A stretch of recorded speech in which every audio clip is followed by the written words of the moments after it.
तो बड़ी खबर आपको बता रहे उत्तराखंड से, जहां पर जल्द ही उत्तराखंड में यूसीसी लागू किया जा सकता है। इस वक्त की बड़ी खबर, यूसीसी को लेकर विपक्ष रणनीति बना रहा है। ड्राफ्ट के आधार पर विपक्ष रणनीति को अंतिम रूप देगा। राजनीतिक मामलों की समिति में रणनीति बनानी शुरू कर दी गई। तो आपको बता दें, जिस तरह से लगातार यूसीसी को लेकर कार्य किया जा रहा है, उत्तराखंड में पूरी तैयारी की जा रही है यूसीसी को लागू करने के लिए। और उसी बीच मुख्यमंत्री पुष्कर सिंह धामी का भी बयान सामने। उन्होंने कहा कि समान नागरिक संहिता से किसी की चली आ रही प्रथाएं नहीं बदली जाएगी। विशेषज्ञ समिति ने ये तय किया है कि जो ड्राफ्ट का संकलन है वो 30 जून तक कर लिया जाएगा, और उसे कर लिया गया था। जल्द ही समिति की ओर से तैयार ड्राफ्ट सरकार को पेश किया जाएगा, जिस पर चर्चा कर कानूनी पहलुओं का प्रशिक्षण किया जाएगा, और इसके बाद ही सरकार किसी नतीजे पर पहुंचेगी। चलिए ज्यादा जानकारी के लिए रुख करते हैं संवाददाता सोनू की ओर। सोनू, जिस तरह से सीएम धामी कह चुके हैं कि किसी की भावनाएं जो है, किसी की जो प्रथाएं हैं, वो आहत नहीं होंगी इस कानून से। 30 जून तक ड्राफ्ट का संकलन कर लिया गया था, और अब जल्द ही सरकार का ये कहना है किसी न किसी नतीजे पर पहुंचेगी। तो किस तरह का माहौल जो है यूसीसी को लेकर उत्तराखंड में देखा जा रहा है? देखिए, उत्तराखंड में यूसीसी को लेकर के बयानबाजी का दौर जो है वो जारी है, और सरकार पहले ही इस बात को स्पष्ट कर चुकी है कि सरकार एक संतुलन बनाने का प्रयास कर रही है।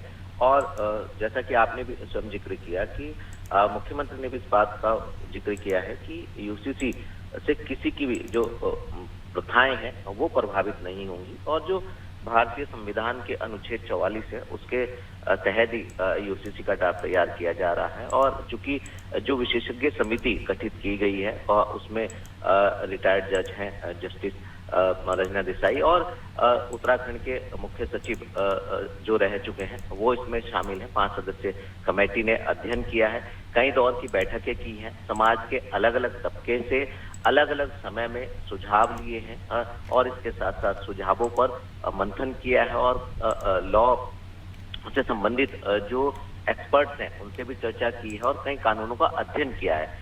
तो 1 साल से लगातार विशेषज्ञ समिति ये कार्य कर रही है, और ऐसे में अब ड्राफ्ट चूंकि तैयार हो गया है, सरकार को सौंपा जाना है। जैसे ही यूसीसी का ड्राफ्ट, जो विशेषज्ञ समिति यूसीसी के ड्राफ्ट तैयार करने के लिए गठित की गई थी, वो सरकार को सौंपेगी। उसके बाद सरकार इसका अवलोकन करेगी। दूसरी तरफ विपक्ष के नेता जो है कई बार सवाल खड़े कर रहे हैं, लेकिन अब विपक्ष के नेताओं ने भी अपनी रणनीति बनाना शुरू कर दिया है। खास तौर पर जो राजनीतिक मामलों की समिति है कांग्रेस की, उसने अपना वर्क शुरू कर दिया है, और जो रणनीति बनाई जा रही है, कुछ कांग्रेस के नेता इस बात को भी मान रहे हैं कि इसमें राजनीति नहीं होनी चाहिए, लिहाजा इसको लागू होना चाहिए। और कुछ राजनेता कांग्रेस के इस बात को भी बयान कर रहे हैं कि पहले यूसीसी का जो ड्राफ्ट है उसको का अध्ययन कर लिया जाए, उसके बाद ही एक ठोस रणनीति के तहत विपक्ष जो है वो सरकार का विरोध करेगी।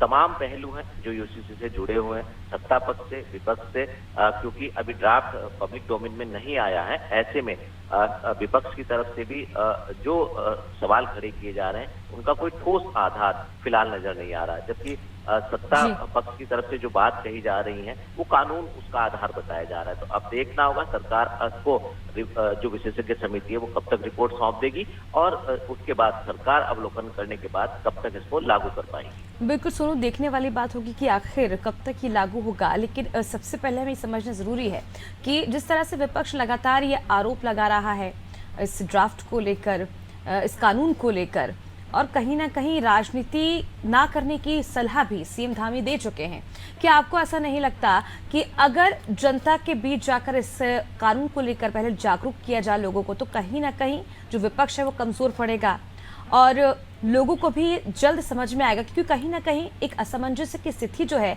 वो जनता के बीच देखने को मिल रही इस कानून को लेकर। देखिए, अभी जो विशेषज्ञ समिति है वो अभी इसका ड्राफ्ट तैयार कर चुकी है, और विशेषज्ञ समिति पिछले 1 साल से लगातार बैठकें कर रही हैं। मीडिया के जो प्रतिनिधि हैं उनसे भी रायशुमारी की है अलग अलग पब्लिक प्लेटफॉर्म पर। जो कानून से संबंधित लोग हैं, जो आयोग हैं, उनसे संबंधित भी चर्चा की गई है। पब्लिक डोमेन में भी कई स्तरों पर यूसीसी ने की जो कमेटी है वो उसने चर्चा की है। जो उद्योगपति हैं, जो समाज सेवक हैं और जो अलग अलग सेक्टर के जो लोग हैं उनसे बातचीत की है, चर्चा की है। तो ऐसा नहीं है कि ड्राफ्ट तैयार करते हुए समिति ने पब्लिक के लोगों से बातचीत नहीं की है या पब्लिक प्लेटफॉर्म पर चर्चा नहीं हुई है। बावजूद इसके चूंकि अभी पूरी तरह से ड्राफ्ट पब्लिक डोमेन में नहीं है, लिहाजा जब तक इसका पूरी तरह से सरकार हो या विपक्ष हो इसके तमाम पहलुओं का अध्ययन नहीं कर लेती, तब तक कहना जल्दबाजी होगी। सरकार अपनी तरफ से तर्क दे रही है, सत्ताधारी पार्टी के नेता अपनी तरफ से तर्क दे रहे हैं और जो विपक्ष के नेता हैं चूंकि वो विपक्ष के नेता हैं, लिहाजा वो सवाल खड़े कर रहे हैं। तो ऐसे में अब ये देखना होगा, जिस तरह से विशेषज्ञ समिति ने हाल ही में मीडिया से ये जानकारी साझा की थी कि 2 लाख करीबन 30,000 के करीब सुझाव आए हैं। उन महत्वपूर्ण सुझावों में से कुछ सुझावों को समिति ने अपने ड्राफ्ट में शामिल किया है। तो अब देखना होगा कि तमाम इन कयासबाजी के बाद, इन अटकलों के बाद जो है फाइनली आखिर इसका स्वरूप कैसा होगा और ये कब तक आखिर उत्तराखंड में लागू हो पाएगी। बिल्कुल देखने वाली बात होगी आखिर कब सरकार इस पर पूरा फैसला करती है, अंतिम फैसला करती है और कब तक उत्तराखंड में इसे लागू किया जा सकता है, क्योंकि उत्तराखंड इस महीने के मध्य में समान नागरिक संहिता लागू करने वाला हुआ के बाद देश का दूसरा राज्य बन सकता है, जिसे लेकर तमाम तैयारियां जो वो की जा रही हैं लगातार सरकार की ओर से।